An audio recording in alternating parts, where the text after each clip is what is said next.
ओम नमः शिवाय। हर हर महादेव। नमस्कार दर्शक बंधुरा, आमादेर चैनेले नतून एकटी भिडियोते आपनादेर सकलके स्वागत जानाई। बंधुरा, वेद पुराणे एमन बहु मंत्रेर उल्लेख रयेछे जार माध्यमे शिवेर स्तुति करे आर्थिक अवस्थार उन्नति खूब सहजे करा जाय। शिव पुराणेও शिवेर एक विशेष धनप्राप्ति मंत्रेर उल्लेख पाওয়া যায়, जे मंत्रेर द्रुत फल लाभ करते भक्तके विशेष कोनो विधि पालनेर प्रयोजनीयता नेই। एर जन्य भक्तके ना करते हय कोनो पुजो पाठ, ना पालन करते हय कोनो कठोर विधि विधान। शिवपुराण बोलছে এই মন্ত্রটি শুধুমাত্র 108 বার শ্রবণ করলে শিব কৃপায় ভক্ত দ্রুত দরিদ্রতা থেকে মুক্তি পায়, ভক্ত দ্রুত ফল লাভ করতে পারে। বন্ধুরা, মন্ত্রটি অন্যান্য দিনের তুলনায় সোমবার শ্রবণ করলে দ্রুত ফল লাভ হয়ে থাকে। বলা হয় মন্ত্রটি সোমবার 108 বার শ্রবণে মাত্র 18 সেকেন্ড পর থেকেই মন্ত্রটি তার কার্যকলাপ শুরু করে দেয়। বন্ধুরা, আপনারা সকলেই জানেন সোমবার দিনটি ভোলে বাবার বিশেষ আরাধনার বার, তাই এই দিন মন্ত্রটি অনেক বেশি পরিমাণে জাগ্রত থাকে। তাই বলছি বন্ধুরা, আজ সোমবার আপনারা অবশ্যই ভগবান শিবের এই ধনপ্রাপ্তি মন্ত্রটি শুধু 108 বার শ্রবণ করুন। আমরা কথা দিলাম আজই আপনার জীবন থেকে দরিদ্রতা চিরবিদায় নেবে। তাহলে আসুন বন্ধুরা, আমরা এবার 108 বার শ্রবণ করি ভগবান শিবের সেই ধনপ্রাপ্তি মন্ত্রটি। ओं रुद्राय नीलकंठाय मृत्युंजयाय सर्वेश्वराय सदाशिवाय श्रीमन्महादेवाय नमः। ओं रुद्राय नीलकंठाय मृत्युंजयाय सर्वेश्वराय सदाशिवाय श्रीमन्महादेवाय नमः। ओं रुद्राय नीलकंठाय मृत्युंजयाय सर्वेश्वराय सदाशिवाय श्रीमन्महादेवाय नमः। ओं रुद्राय नीलकंठाय मृत्युंजयाय सर्वेश्वराय सदाशिवाय श्रीमन्महादेवाय नमः। ओं रुद्राय नीलकंठाय मृत्युंजयाय सर्वेश्वराय सदाशिवाय श्रीमन्महादेवाय नमः। ओं रुद्राय नीलकंठाय मृत्युंजयाय सर्वेश्वराय सदाशिवाय श्रीमन्महादेवाय नमः। ओं रुद्राय नीलकंठाय मृत्युंजयाय सर्वेश्वराय सदाशिवाय श्रीमन्महादेवाय नमः। ओं रुद्राय नीलकंठाय मृत्युंजयाय सर्वेश्वराय सदाशिवाय श्रीमन्महादेवाय नमः। ओं रुद्राय नीलकंठाय मृत्युंजयाय सर्वेश्वराय सदाशिवाय श्रीमन्महादेवाय नमः। ओं रुद्राय नीलकंठाय मृत्युंजयाय सर्वेश्वराय सदाशिवाय श्रीमन्महादेवाय नमः। ओं रुद्राय नीलकंठाय मृत्युंजयाय सर्वेश्वराय सदाशिवाय श्रीमन्महादेवाय नमः। ओं रुद्राय नीलकंठाय मृत्युंजयाय सर्वेश्वराय सदाशिवाय श्रीमन्महादेवाय नमः। ओं रुद्राय नीलकंठाय मृत्युंजयाय सर्वेश्वराय सदाशिवाय श्रीमन्महादेवाय नमः। ओं रुद्राय नीलकंठाय मृत्युंजयाय सर्वेश्वराय सदाशिवाय श्रीमन्महादेवाय नमः। ओं रुद्राय नीलकंठाय मृत्युंजयाय सर्वेश्वराय सदाशिवाय श्रीमन्महादेवाय नमः।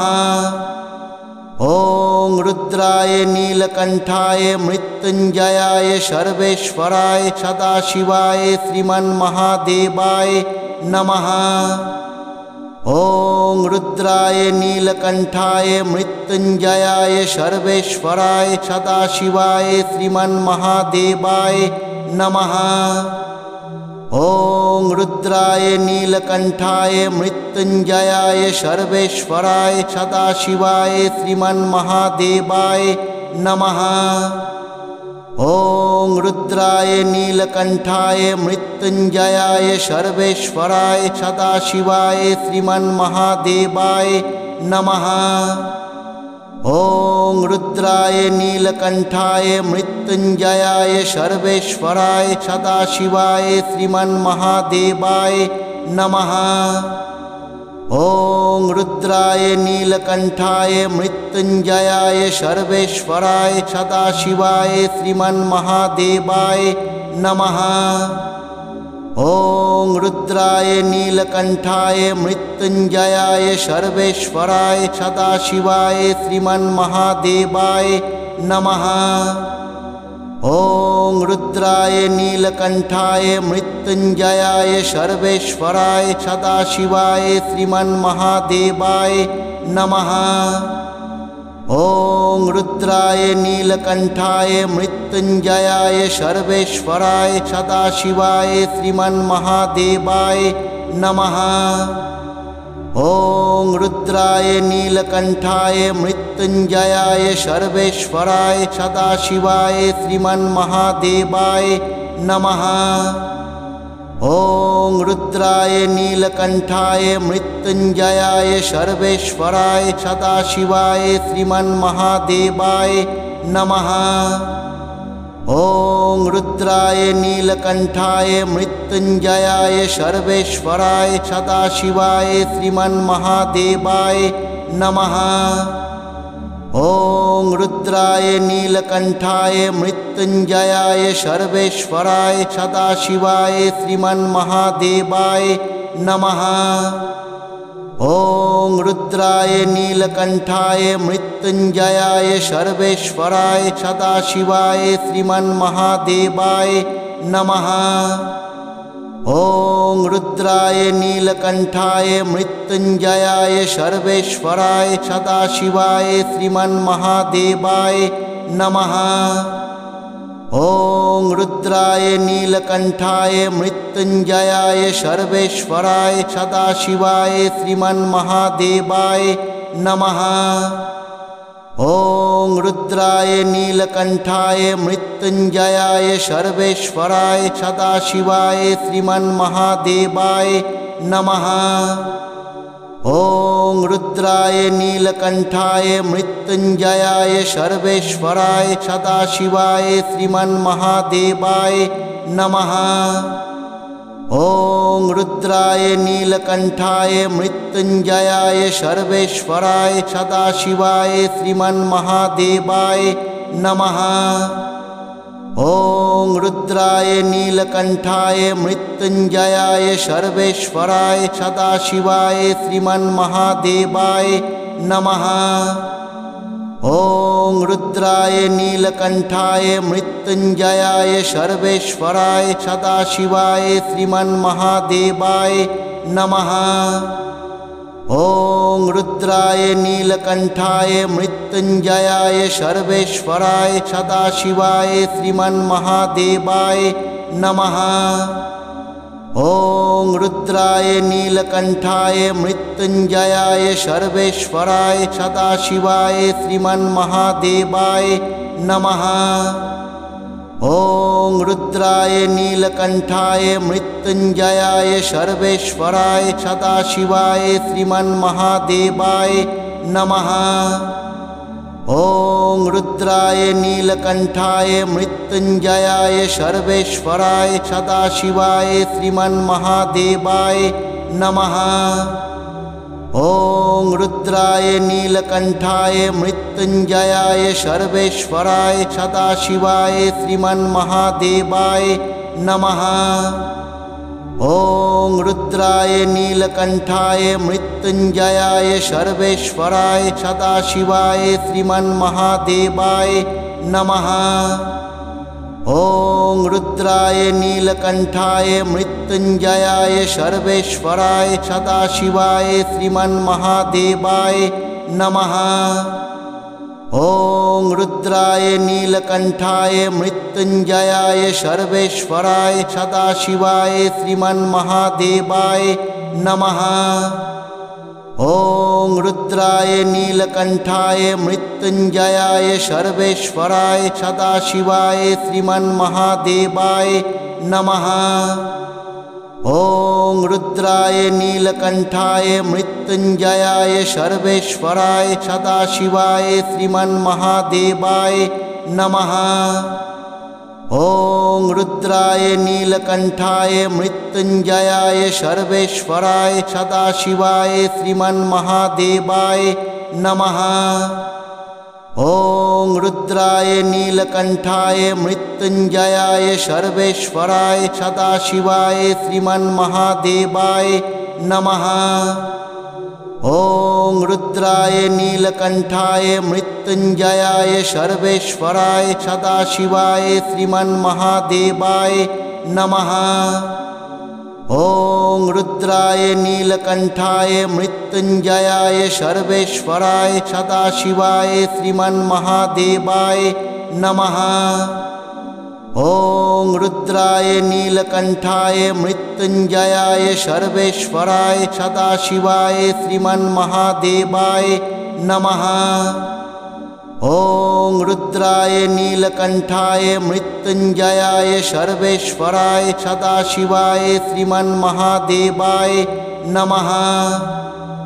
ॐ रुद्राय नीलकंठाय मृत्युंजयाय सर्वेश्वराय सदाशिवाय श्रीमन्महादेवाय नमः। ॐ रुद्राय नीलकंठाय मृत्युंजयाय सर्वेश्वराय सदाशिवाय श्रीमन्महादेवाय नमः।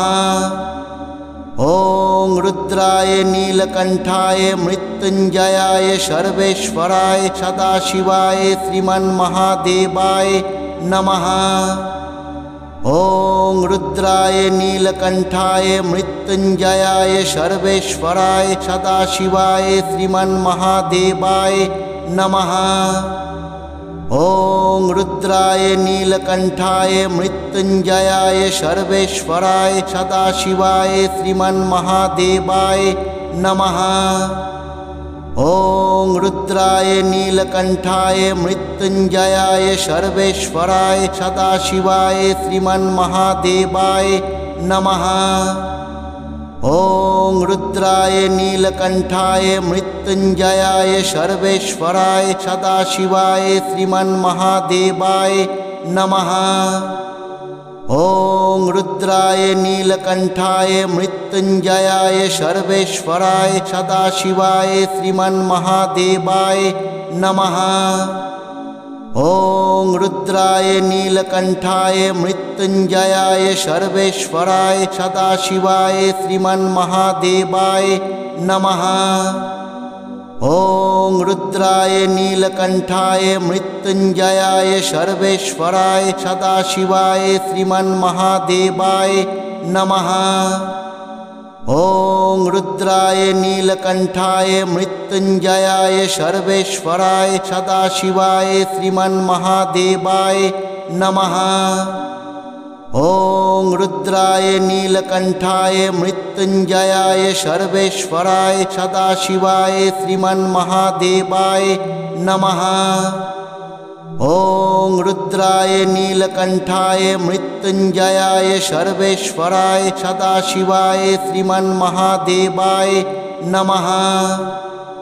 ॐ रुद्राय नीलकंठाय मृत्युंजयाय सर्वेश्वराय सदाशिवाय श्रीमन्महादेवाय नमः।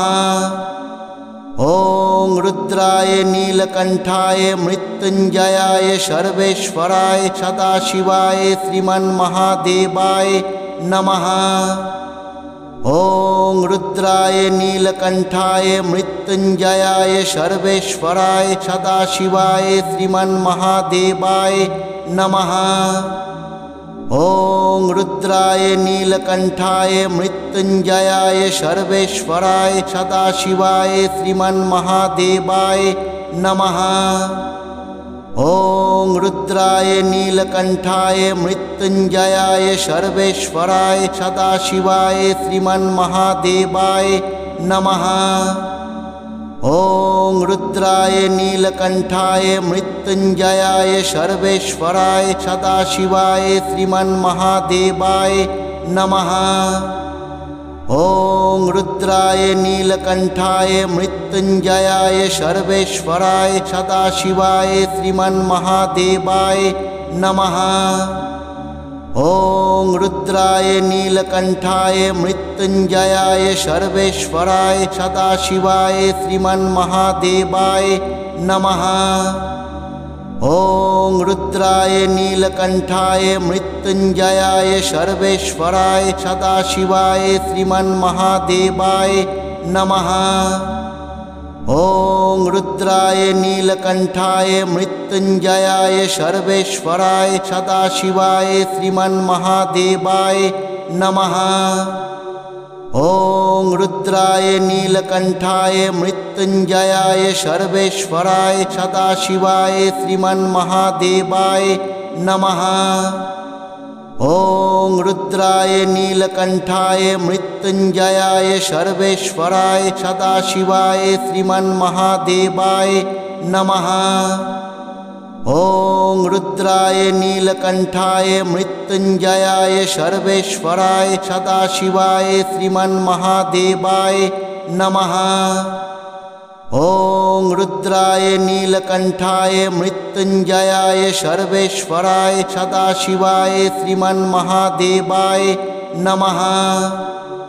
ॐ रुद्राय नीलकण्ठाय मृत्युञ्जयाय सर्वेश्वराय सदाशिवाय श्रीमन्महादेवाय नमः। ॐ रुद्राय नीलकण्ठाय मृत्युञ्जयाय सर्वेश्वराय सदाशिवाय श्रीमन्महादेवाय नमः। ॐ रुद्राय नीलकण्ठाय मृत्युञ्जयाय सर्वेश्वराय सदाशिवाय श्रीमन्महादेवाय नमः।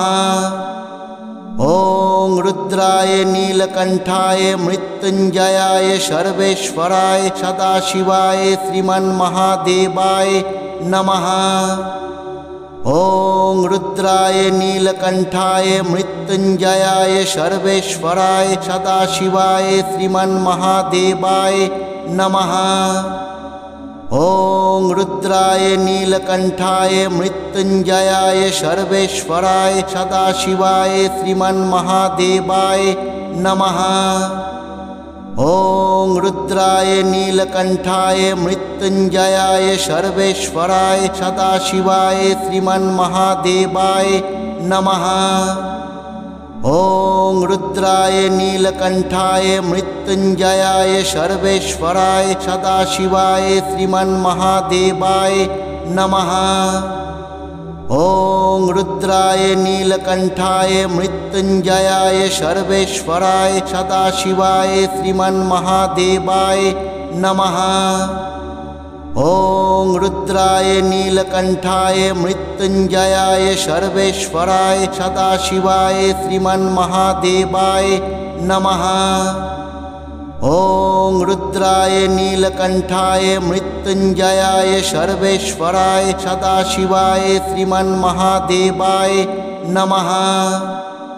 ॐ रुद्राय नीलकण्ठाय मृत्युञ्जयाय सर्वेश्वराय सदाशिवाय श्रीमन्महादेवाय नमः।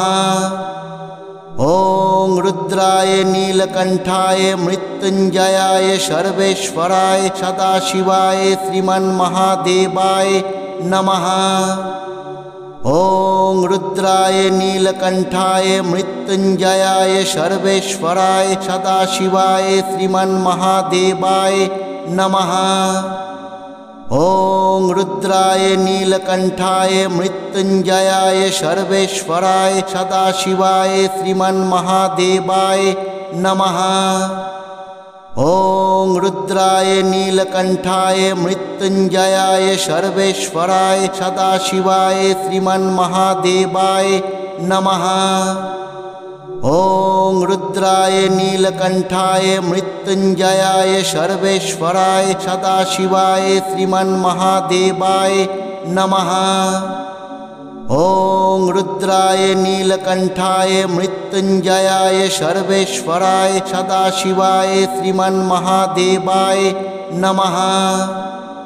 ॐ रुद्राय नीलकंठाय मृत्युंजयाय सर्वेश्वराय सदाशिवाय श्रीमन्महादेवाय नमः।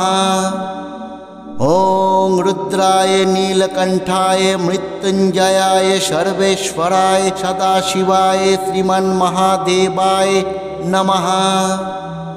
ॐ रुद्राय नीलकंठाय मृत्युंजयाय सर्वेश्वराय सदाशिवाय श्रीमन्महादेवाय नमः। ॐ रुद्राय नीलकंठाय मृत्युंजयाय सर्वेश्वराय सदाशिवाय श्रीमन्महादेवाय नमः। ॐ रुद्राय नीलकंठाय मृत्युंजयाय सर्वेश्वराय सदाशिवाय श्रीमन्महादेवाय नमः। ॐ रुद्राय नीलकंठाय मृत्युंजयाय सर्वेश्वराय सदाशिवाय श्रीमन्महादेवाय नमः। ॐ रुद्राय नीलकंठाय मृत्युंजयाय सर्वेश्वराय सदाशिवाय श्रीमन्महादेवाय नमः। ॐ रुद्राय नीलकंठाय मृत्युंजयाय सर्वेश्वराय सदाशिवाय श्रीमन्महादेवाय नमः। ॐ रुद्राय नीलकंठाय मृत्युंजयाय सर्वेश्वराय सदाशिवाय श्रीमन्महादेवाय नमः। ॐ रुद्राय नीलकंठाय मृत्युंजयाय सर्वेश्वराय सदाशिवाय श्रीमन्महादेवाय नमः। ॐ रुद्राय नीलकंठाय मृत्युंजयाय सर्वेश्वराय सदाशिवाय श्रीमन्महादेवाय नमः। ॐ रुद्राय नीलकंठाय मृत्युंजयाय सर्वेश्वराय सदाशिवाय श्रीमन्महादेवाय